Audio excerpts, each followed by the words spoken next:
अस्सलाम वालेकुम रहमतुल्लाह शमसुद्दीन साहब। जी वालेकुम अस्सलाम वरहमतुल्लाह वबरकातुहू। शमसुद्दीन साहब, आप मिर्ज़ा मसरूर अहमद जो इनके खलीफा हैं, आप उनके रज़ाई भतीजा के नाम से भी आप इंटरनेट के ऊपर आप शोहरत रखते हैं। वैसे आपकी एक अपनी पहचान है, आपका अपना नाम है, आप अपना यूट्यूब चैनल भी चला रहे हैं।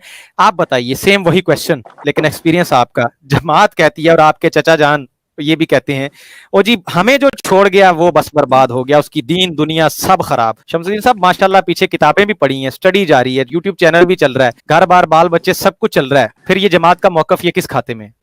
फारूक भाई, बात ये है कि जब हम इस जमात में थे तो हम भी यही सुनते थे कि जो इसको छोड़ता है वो तबाह बर्बाद हो जाता है।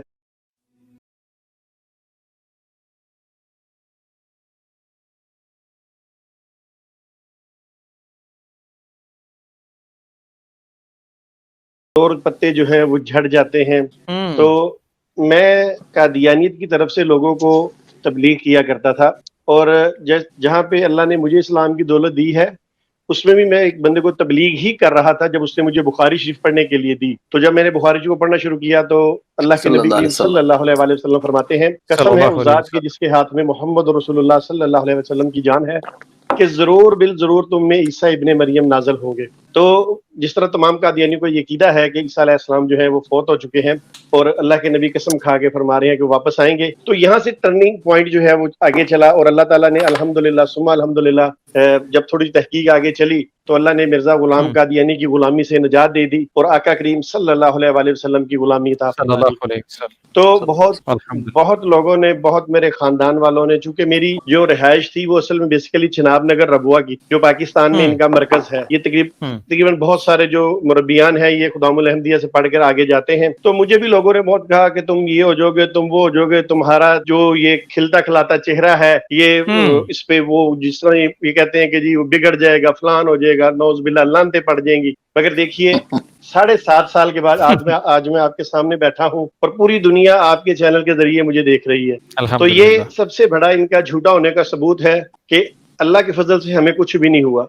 और कादियानियत में रहते हुए मेरी ये दिली ख्वाहिश थी, कादियानियत में रहते हुए, कि मैं किसी न किसी एक बंदे को जरूर कादियानी कर लूं, मगर ये ख्वाहिश अल्लाह ने पूरी नहीं की। देखिए तकरीबन मैं 35 साल तकरीबन मैंने कादियानी जमात के अंदर गुजारे हैं। तो ये देखिए कि जब यहाँ पे आया हूँ 7.5 साल के अंदर अल्लाह ताला ने इतनी मतलब तौफीक दी कि अल्हम्दुलिल्लाह ये परसों एक फैमिली ने 4 अफराद की फैमिली ने इस्लाम कबूल किया है। तो ये तकरीबन आप यूँ कह लें कि अब कुछ 432-33 के करीब कादियानी हजरात जो है वो अल्हम्दुलिल्लाह दायरा इस्लाम में दाखिल हो चुके हैं। इससे बड़ी कामयाबी एक इंसान की क्या हो सकती है कि अगर 432-33 के करीब अल्लाह की तौफीक के साथ वो बंदे उस जमात को छोड़कर और इस्लाम में दाखिल हो रहे हैं। मैं कहता हूँ इससे बड़ा इनाम ही कोई नहीं। और ये कहते हैं जी वो बर्बाद हो जाएंगे, और जब तक हम उस दायरे में थे जो कादियानियत का दायरा था, तो हमें ये जो जमात अहमदिया मिर्जा साहब का मानने वाला है, ये जो हिंदुस्तान का एक बिगड़ा हुआ दीन है, इस दीन को हमारे सामने ये जो मुरब्बियान है ये इस तरह पेश करते थे कि हम समझते थे यार बस हमारे मुरब्बियान ही जो करते हैं ये सबसे अच्छा करते हैं, और कोई दुनिया में ऐसा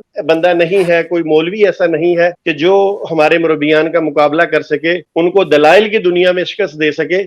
क्योंकि मिर्जा कादियानी का एक इल्हाम है, वो शेख साहब जरा अगर दुरुस्तगी फरमा दे कि तेरे मानने वाले जो है इल्म मार्फत में कमाल हासिल करेंगे और अपने दलाइल से लोगों का मुंह बंद कर देंगे, या इस तरह का कोई है। तो अब जब अल्लाह ने इस्लाम की दौलत दी तो मैंने देखा कि ये मुरब्बियों की तो बस की बात ही नहीं है, बिल्कुल इनके बस की बात नहीं है। हमें ऐसा चेहरा दिखाया जाता था कि हम कहते थे बस जैसे दीन इन्हीं के पास है। तो अल्हम्दुलिल्लाह सुम्मा अल्हम्दुलिल्लाह अल्लाह ने बहुत मैं कहता हूँ अल्लाह ने रिज़्क़ भी दिया, इज्जत भी दी। उसकी वजह है कि ये अक्सर कहते हैं, आज भी इनके अक्सर मर्ज़ई लिखते हैं कि जो कमजोर पत्ते होते हैं वो झड़ जाते हैं। मैं कहता हूँ वो जिनको ये कमजोर पत्ते कहते हैं, आज आपकी टीम में सारे वो कमजोर पत्ते बकौल इनके आपके सामने बैठे हैं, और कोई हमारे लिए नहीं है जो माजरत से बात काट रहा हूँ, हमारे लिए तो ये गुलदस्ते के अंदर फूल हैं। आप सब हमारी शान है। जज़ाकल्लाह। मगर ये जिनको कमजोर पत्ता कहते हैं, आज ये देखिए कि अल्लाह के फजल से आपके इस प्रोग्राम के अंदर ये पूरा जनाब फूलों का भरा हुआ गुलदस्ता पूरी दुनिया देख रही है और इंशाल्लाह आगे भी देखेगी। तो मैं ये कहता हूँ कि वो जो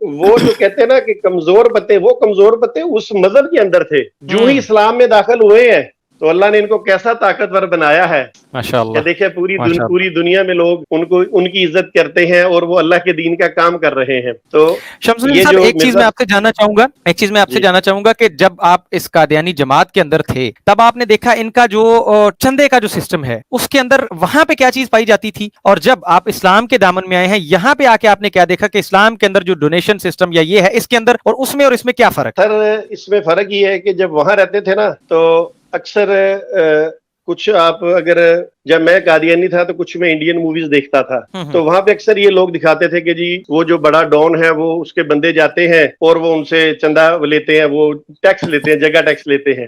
تو یہ بالکل سیم یہی چیز قادیانی جماعت کے اندر ہے. اسلام کے اندر آپ کی مرضی ہے، آپ کو آزادی ہے.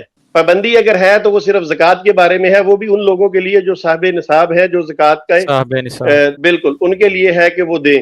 تو کسی قسم کی اسلام کے اندر کوئی قید نہیں ہے، کوئی پابندی نہیں ہے، کوئی آپ کے یہ نہیں کرتا کہ وہ بدماشی کر کے آپ سے پیسہ نکلواتا ہے چندے کی مد میں.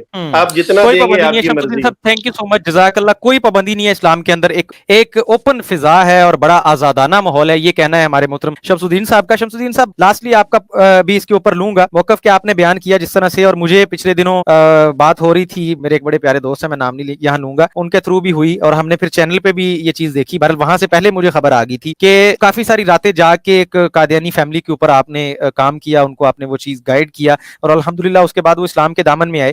اور بھی دیگر بہت سارے لوگوں کو آپ نے طائب کیا ہے. مجھے ایک تو یہ چیز آپ فگر بتا چکے ہیں پہلے ہی، میرا حالانکہ یہی سوال تھا، چلیں آپ نے بتا دیا. اب مجھے یہ چیز بتائیے، دوسری چیز، آئندہ کے لیے آپ کا کیا لائحہ عمل ہے اپنے یوٹیوب چینل کے تھرو یا جس طرح سے بھی نیکسٹ آپ کیا سوچ رہے ہیں کہ اس کام کو کس طرح سے کریں گے اور بہتری کیا لا رہے ہیں آپ دور حاضر کے حوالے سے؟ کہ آپ دیکھیں ایک روایتی طریقہ کار میں تھوڑی سی تبدیلی آ رہی ہے، وہ چیز جیسے پہلے کچھ کام ہوا کرتا تھا اب اس میں فرق آ رہا ہے. تو آپ کا چینل اس حوالے سے کیا اس چیز میں ایڈوانسمنٹ لے کے آ رہا ہے؟ پلیز اس کے اوپر تھوڑا سا اپڈیٹ کیجیے گا. سر پہلی بات تو یہ ہے کہ میں چناب نگر ابوا میں رہتا تھا تو وہاں پہ میں نے بہت سے لوگوں کو دیکھا، قادیانیوں کو، جو بچے اپنے وقف کرتے ہیں قادیانی مذہب کے لیے. تو قادیانی جماعت کے لیے وہ بچے وقف کرتے تھے اور پھر وہ بچے آگے جا کے جو قادیانی جماعت ان سے جس طرح کا کام لے گی وہ کریں گے. میں آپ کے چینل کے ذریعے اپنے تمام دوستوں سے یہ کہتا ہوں کہ یہ بھی دین اسلام کے لیے اپنے بچوں کو وقف کریں اور ختم نبوت کے لیے بچوں کو وقف کریں تاکہ آگے آ کے یہ بچے بھی ہم آگے کام کر سکیں. اور میں نے تو اپنی پوری لائف جو ہے یہ ختم نبوت کے لیے وقف کی ہوئی ہے اور آج بھی الحمدللہ دن رات میں ختم نبوت کے کام میں لگا رہتا ہوں. یہ جو 4 لوگوں کی فیملی مسلمان ہوئی ہے، یہ ہمارے جو بہت ہی محترم اور بہت ہی سینئر، جن کی میں دل سے عزت کرتا ہوں کہ انہوں نے بہت کام کیا، شیخ صاحب نے، انہی کے جو ان کا جس ملک میں رہتے ہیں وہاں سے ہی وہ فیملی جو ہے وہ الحمدللہ مسلمان ہوئی ہے. تو وہاں پہ بھی آپ دیکھ سکتے ہیں کہ دن اور رات کا کتنا فرق ہے. تو میں اکثر راتوں کو میں فجر پڑھ کے ہی سوتا ہوں، وہ بھی کبھی فجر پڑھنے کے بعد بھی 6-7 بج جاتے ہیں، پھر 11-12 بجے تک آرام کرتا ہوں، زور سے پہلے اٹھتا ہوں. تو محنت ہمیں کرنی پڑے گی، اس میں کوئی شک نہیں ہے. اور میں اپنے تمام دوستوں کو محنت کا ہی کہوں گا کہ قادیانیت کے بارے میں یہ پورا عبور حاصل کریں اور پھر ان کو قادیانی کتب کے حوالے سے دلائل دیں. جتنے بھی یہ 430-32 کے قریب جو مسلمان ہوئے ہیں ان کو میں نے قادیانی کتب ہی دکھائی ہیں اور میں نے کوئی کتابیں نہیں دکھاتا ان کو. قادیانی کتب ان کو دکھائی جائیں، یہ کہنا ہے شمس الدین صاحب آپ کا. بہت شکریہ. ان کا لٹریچر دکھایا جائے، مرزا صاحب کی کتابیں پڑھنے کو کہی جائیں اور ہمیں اس حوالے سے اپنا رویہ جو ہے یہ بھی شمس الدین صاحب اصلاحانہ رکھنا چاہیے. ہمیں فکر ہونی چاہیے کہ یہ لوگ جہنم کی طرف جا رہے ہیں، ایک غلط راستے پہ جا رہے ہیں اور ہم کسی طرح سے بھی کر کے ان کو بچا کے واپس لے کے. بہت شکریہ شمس الدین صاحب.